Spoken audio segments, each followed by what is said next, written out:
positive goals, the things we need to do to just start planting, creating some positive goals, staying focused on your goals, taking responsibility for your actions, and investing heavily in positive things like yourself and others. But today we're going to go in a little different direction, and I want to ask the question, who are the weeds in your garden? Not what, but who? Who are the weeds in your garden? And as a subtopic, we want to talk about knowing your enemies. And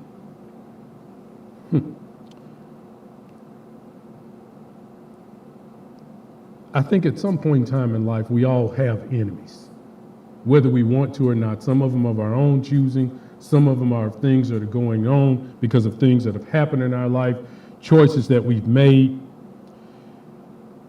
But the question I have to ask you is, are your enemies keeping you from getting to where you need to be? Are your enemies holding you back? Are thoughts about your enemies? Is unforgiveness? Are all these things holding you back? But before we go too deeply in that direction, though, I want to make sure we first identify who are the real enemies in our life. And so if we could for a moment look at Galatians, the 5th chapter and the 7th verse, Paul said to the church at Galatia, he says, you were running the race so well. Who has held you back from following the truth? Who got in your way? You ever been on track, on task? You were doing the things that you knew you needed to do.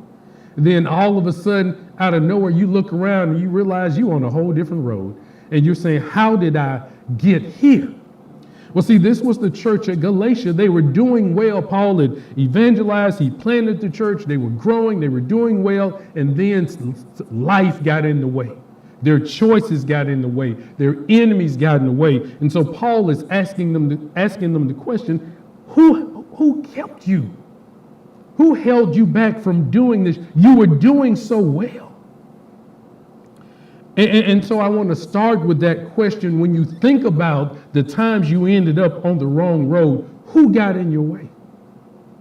Who was the one? Who was the weed that blocked you, that stopped you, that grabbed you, that twisted you, that turned you? And how did they get access to your life?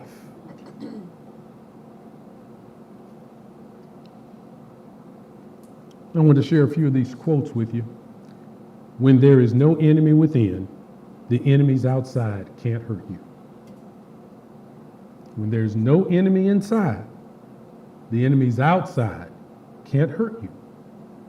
Most of us get in trouble because the battles in our minds and in our spirits, those ghosts, those demons, that's what we're battling.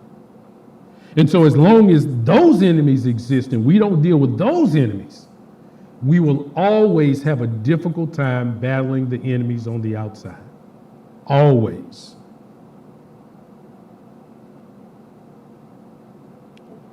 The next one says, we have met the enemy and he is us.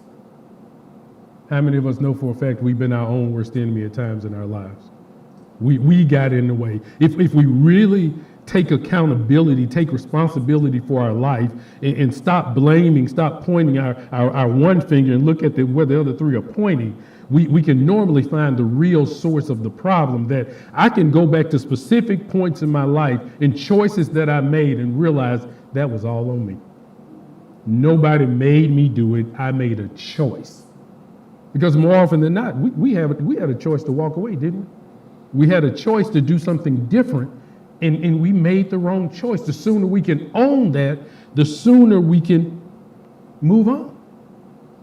Now, some enemies, I'm going to say this.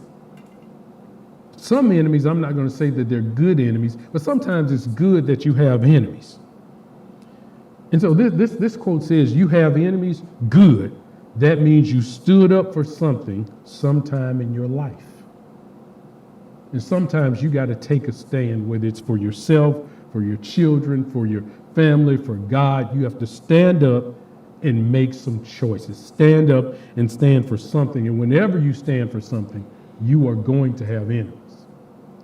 And so when we begin to stand up for God, stand up for what he's doing, what we want him to do in our life, that's when Satan kicks in the high gear and he begins to come after us. He begins to turn up the pressure because why are you trying to get a job? Why are you trying to go to school? Why are you trying to get your life clean? Why are you trying to do right? I wasn't having to pay you any attention, and now you're trying to do right. So when that happens, Satan turns up the heat, and he has to come after us. And that's where I want to focus for part of this message, because that's what I need you to understand. And so when we start looking at Paul's letter to the Ephesians, he says in chapter 6, verse 11, put on all God's armor so you will be able to stand firm against all the strategies of the devil. He's not saying you might have to. He's not saying I hope you do. This is a declaration, put on God's armor. Put on the whole armor of God. Because the devil is going to come after you, so put on the whole armor. And so when we start talking about who are the weeds in my garden, verse 12 says, for we're not fighting against flesh and blood enemies. See, when I'm going at it with my wife, she's not the enemy. I've allowed Satan to come in and make me think she's the enemy. When I'm looking at my children with something other than love, they're not the enemy. I've allowed Satan to come in and make them the enemy. And this is why Jesus said, when Jesus says, get thee behind me, Satan, he was talking to Peter. He was addressing Peter, but he was really addressing the real enemy, which was Satan, because he says, Satan has got you saying this. So Satan, get thee behind me. You're not going to tempt me through this apostle, Peter, that I love so much. You're not going to tempt me this way. And so we have to be strong enough to know that when people that we love say an awkward word to us, we have to say, Satan, you're not getting to me through them. Because we don't wrestle against flesh and blood. Flesh and blood is not the real enemy, but against evil rulers and authorities of the unseen world, against mighty powers in this dark world, and look at this, and against evil spirits in heavenly places. Evil spirits in heavenly places. See, what that tells me, that speaks to me on so many levels, that every enemy that comes at us isn't going to look like an enemy.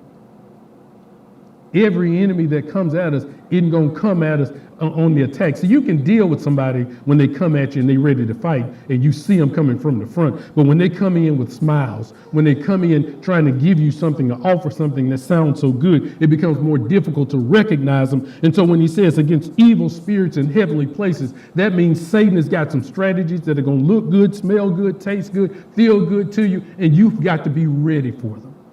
Because Satan is the ultimate enemy. But as we started with the quote, as long as you control the enemy on the inside, the enemy on the outside has no place. So if God be for me, Satan has no choice. If God is in me and I'm walking in that spirit and I'm building up my faith, then Satan can't do anything.